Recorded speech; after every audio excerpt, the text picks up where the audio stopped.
Oggi vorrei provare a rispondere alla domanda di Matthew, che mi chiede di approfondire il tema degli elefanti in seno all'esercito romano.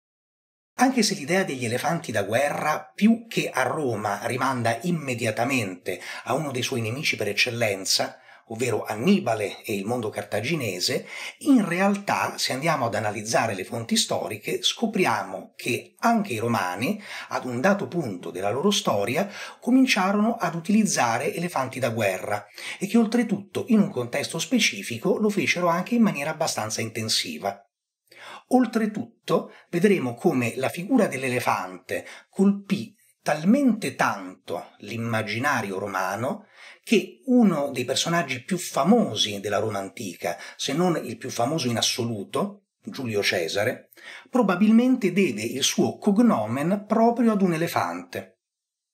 Ma prima di addentrarci nel tema degli elefanti da guerra utilizzati dai romani, vediamo di scoprire esattamente come e quando gli elefanti cominciarono ad essere utilizzati dagli eserciti del mondo occidentale e mediterraneo.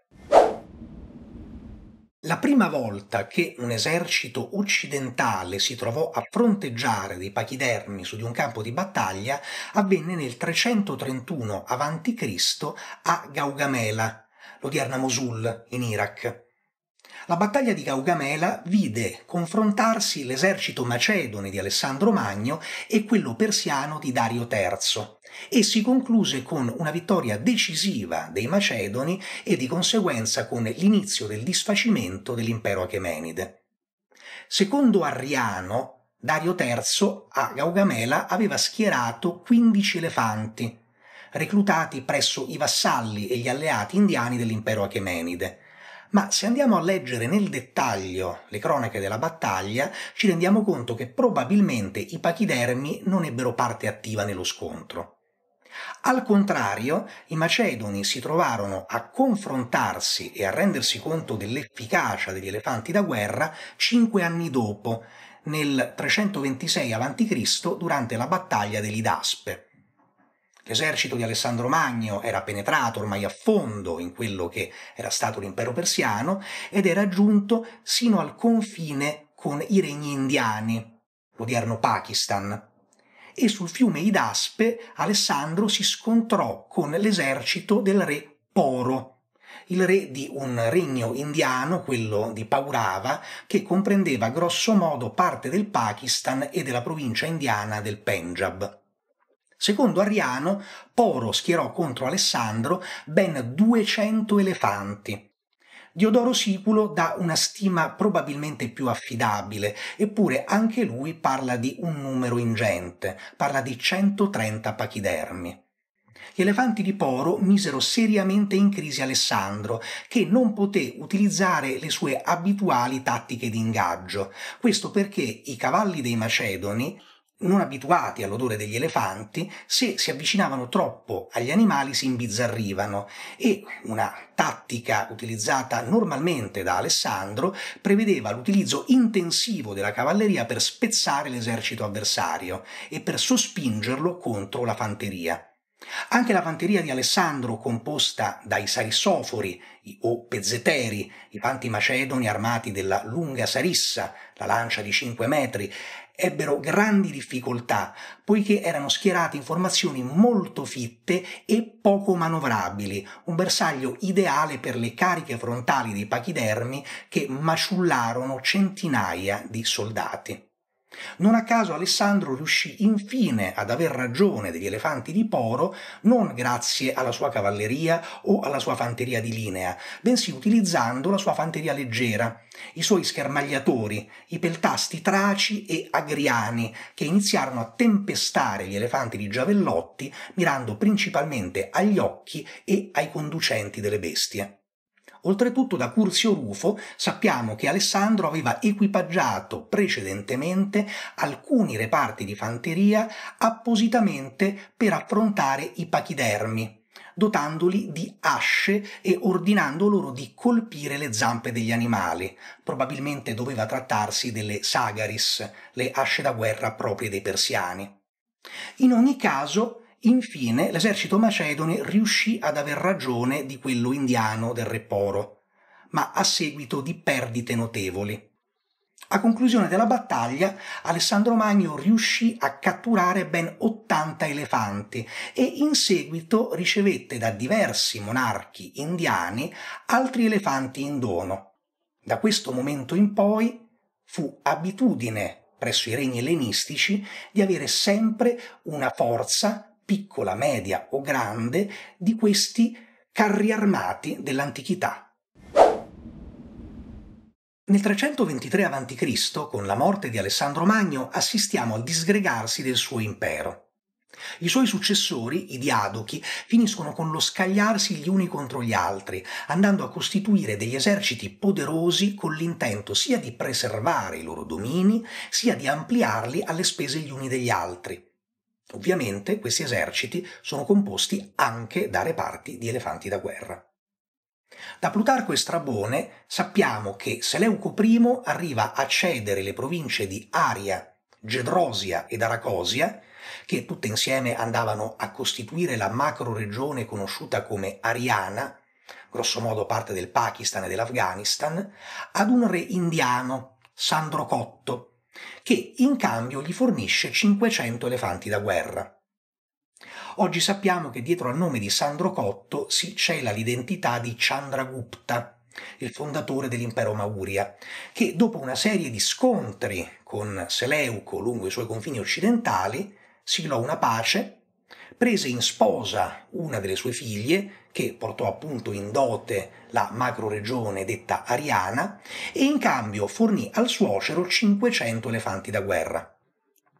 Questi 500 elefanti indiani saranno l'embrione della forza di pachidermi dell'impero seleucide e verranno infatti distribuiti in diverse regioni dell'impero, tra cui soprattutto la Siria. Quando noi leggiamo nelle fonti classiche di elefanti siriani utilizzati dai monarchi ellenistici, in realtà ci si riferisce a questi elefanti indiani. Vero è che esisteva una sottospecie dell'elefante asiatico nativa della Siria, l'Elephas maximus asurus, che però si era estinta già nel 700 a.C. Quindi, quando leggiamo di elefanti siriani, si intende sempre l'Elephas maximus indicus, l'elefante indiano. Mentre i Seleucidi si approvvigionano di elefanti da guerra in India, i Tolomei d'Egitto ovviamente devono seguire altri canali ed importano gli elefanti dall'Africa orientale, precisamente dall'Eritrea e dall'Etiopia. Gli elefanti venivano raccolti a Berenice, una città lungo il Mar Rosso, e poi spediti più a nord. Da Alessandria poi venivano inviati verso Oriente per combattere lungo il fronte orientale dove appunto Tolomei e Seleucidi si combattevano con ferocia. È proprio lungo il fronte orientale dell'Egitto che nel 217 a.C. viene combattuta una battaglia epocale, la battaglia di Rafia, grosso modo nella odierna area meridionale della striscia di Gaza. Polibio descrive la battaglia nel dettaglio e ce la dipinge come una sorta di scontro tra elefanti, gli elefanti africani dei Tolomei contro gli elefanti indiani dei Seleucidi. E Polibio ci riporta che gli elefanti seleucidi riescono velocemente a volgere in fuga gli elefanti dei Tolomei, poiché gli elefanti indiani sono più grossi e più massicci di quelli africani che li temono. Eppure noi sappiamo benissimo che l'elefante africano, l'Oxodonta africana, è ben più alto di quello indiano.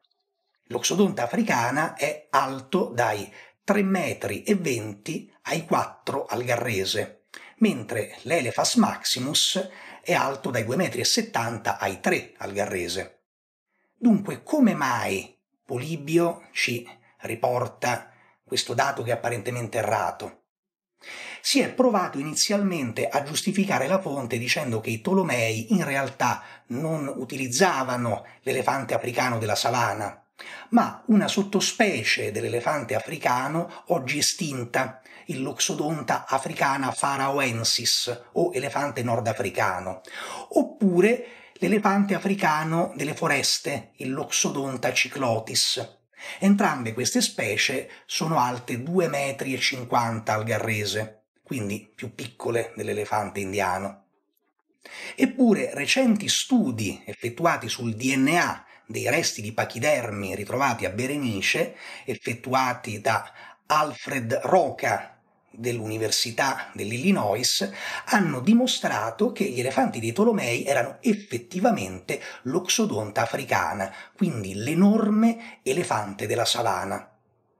Probabilmente gli elefanti dei Seleucidi riuscirono a volgere in fuga gli elefanti dei Tolomei semplicemente perché gli elefanti indiani sono più docili e molto più semplici da addestrare, mentre al contrario gli elefanti della savana sono molto difficili da addestrare e tendono sia ad essere aggressivi, ma anche ad imbizzarrirsi con grande facilità. Il fatto poi che Polibio riporti che gli elefanti indiani erano più grandi è semplicemente dovuto a un cliché proprio del mondo greco del periodo. Molti autori greci, tra cui anche Erodoto, riportano che l'India, poiché è ricca di fiumi, è una terra fertile, una terra umida, presenta sia piante sia animali che sono più grandi della media di quelle degli altri paesi. Tutto ciò che cresce in India, siano piante o siano animali, è più grande. E questo è un luogo comune che è facilmente comprensibile, considerando che viene dal mondo greco, un mondo che in patria soffriva di terre a volte petrose e non particolarmente fertili. Dunque, mentre sappiamo che i Tolomei utilizzavano gli elefanti africani della savana e i Seleucidi gli elefanti indiani, invece un altro popolo, i cartaginesi, effettivamente utilizzava quella sottospecie nordafricana, il Loxodonta africana pharaoensis, alta 2,50 m al Garrese, che oggi è estinta. I cartaginesi cominciarono a utilizzare gli elefanti molto tardi rispetto ai regni ellenistici e lo fanno proprio dopo aver subito in Sicilia delle sconfitte da parte di Pirro, re dell'Epiro, che si era presentato con il suo esercito di stampo ellenistico con all'interno anche 20 elefanti da guerra. Così come i macedoni avevano visto l'efficacia degli elefanti indiani e li avevano adottati, i cartaginesi vedono l'efficacia degli elefanti nell'esercito ellenistico di Pirro e anche loro fanno proprio l'uso dell'elefante, andando a prendere quegli elefanti che popolavano la costa del Nord Africa. Ma ora che abbiamo parlato in maniera diffusa degli elefanti da guerra del mondo ellenistico e mediterraneo, vediamo di concentrarci sugli elefanti da guerra dei Romani. La prima volta che i Romani si confrontano con dei pachidermi su di un campo di battaglia è nel 280 a.C. ad Eraclea, contro l'esercito di Pirro, re dell'Epiro, che è giunto in Italia meridionale su richiesta della città magnogreca di Taranto, che mal sopporta e teme l'espansionismo romano.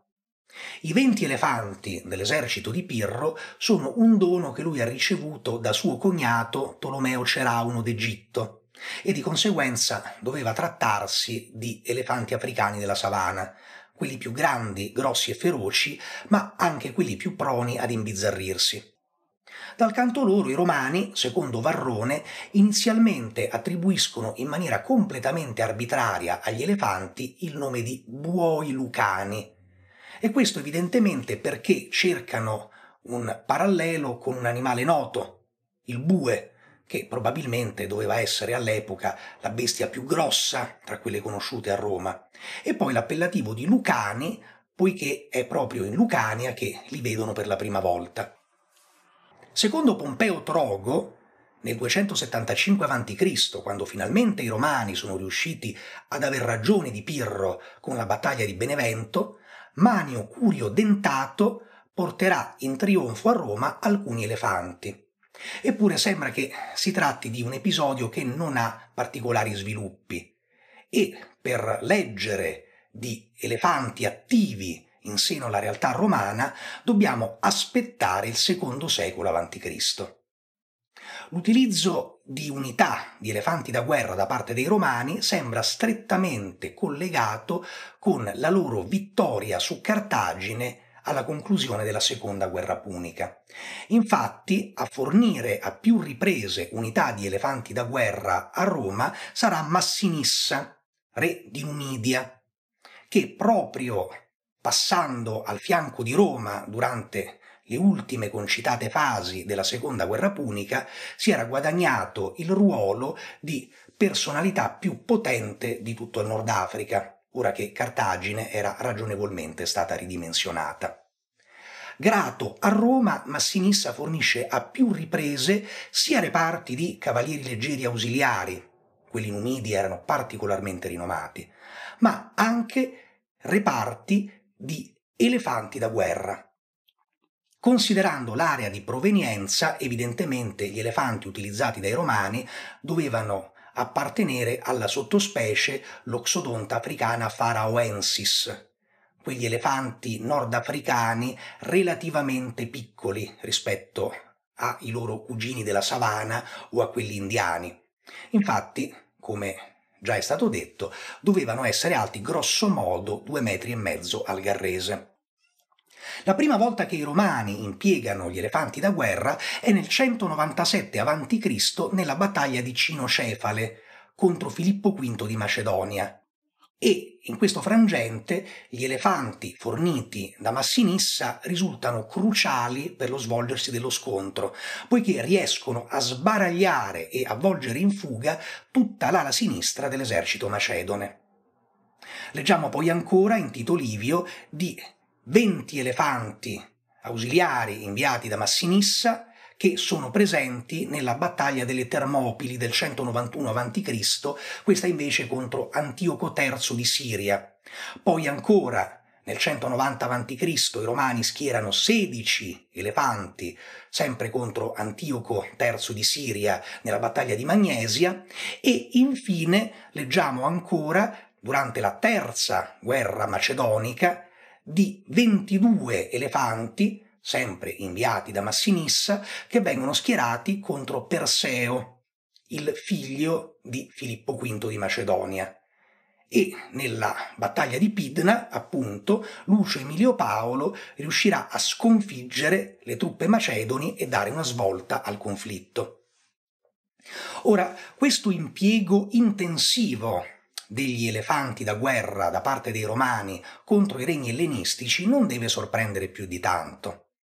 Da una parte gli elefanti erano abbastanza utili contro le cavallerie e la cavalleria dei regni ellenistici era erede degli Etairoi di Alessandro Magno, quindi non era una cavalleria da prendere sotto gamba, ma soprattutto la falange macedone era una realtà tattica profondamente statica e assai poco manovrabile, che doveva subire moltissimo da delle cariche sia frontali sia laterali da quei carri armati ante litteram che dovevano essere gli elefanti da guerra. In altri contesti, vedremo, in realtà gli elefanti da guerra, per quanto impiegati dai Romani, non risulteranno così efficaci.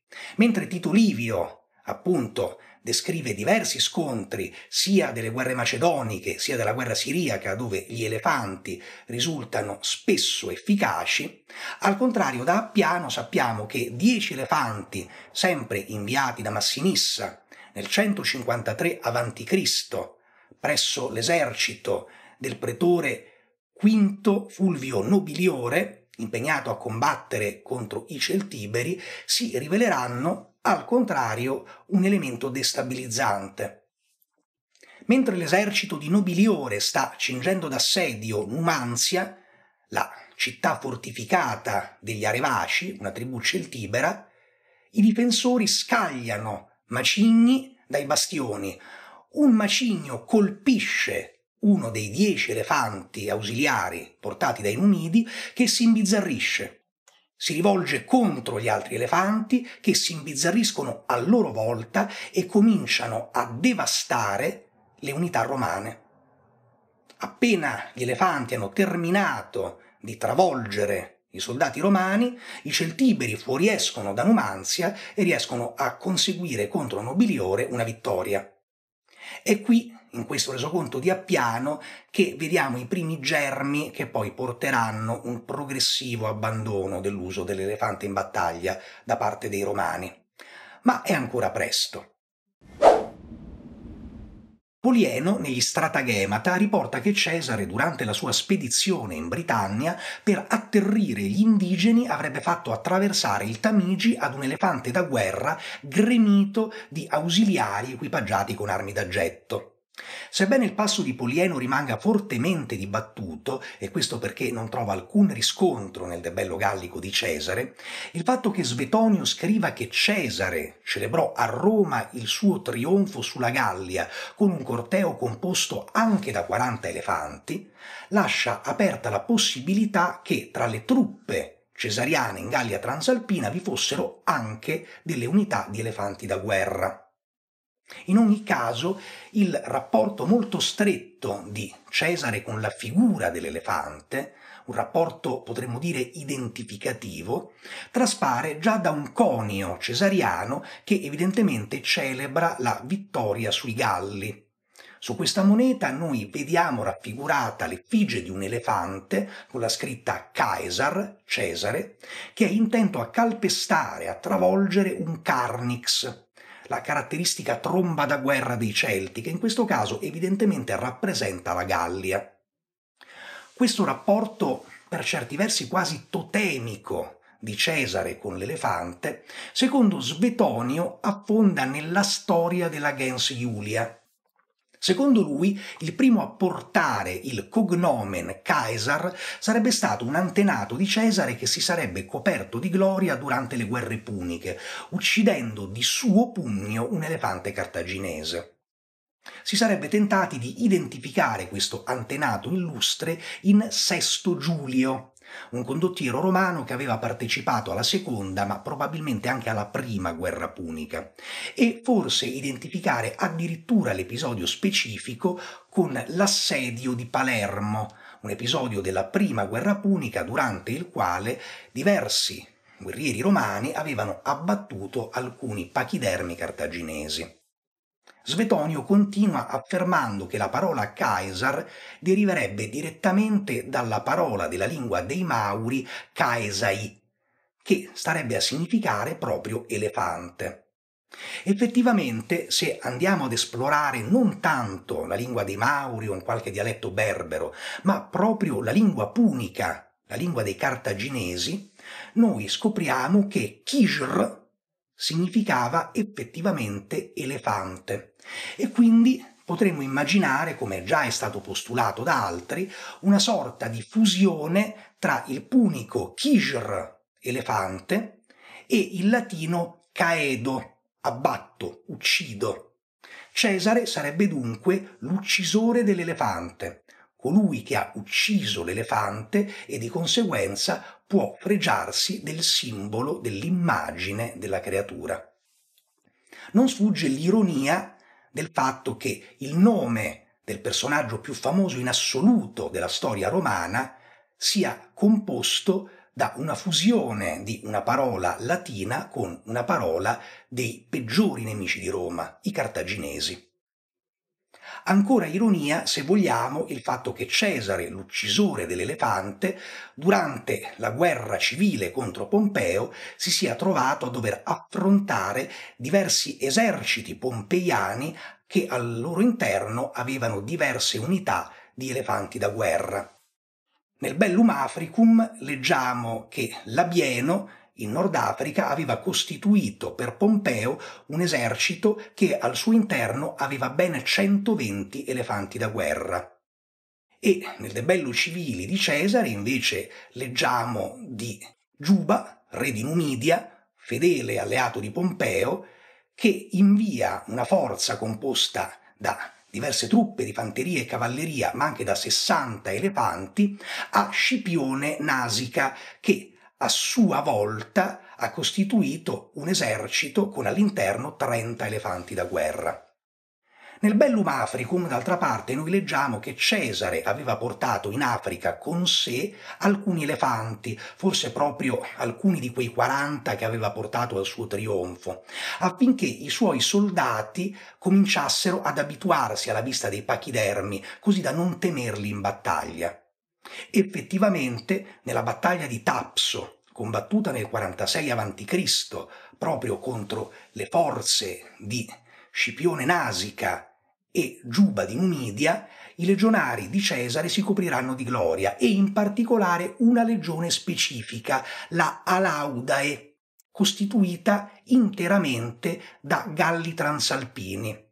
La Alaudae era una sorta di legione fuorilegge per certi versi, poiché le legioni potevano essere tecnicamente costituite solo da legionari romani che erano cittadini. Ma Cesare, per motivi di emergenza, la costituì con Galli transalpini che non avevano ancora la cittadinanza e che venivano chiamati Alaudae, allodole, proprio per la loro usanza di decorare i loro elmi con delle piume di allodola.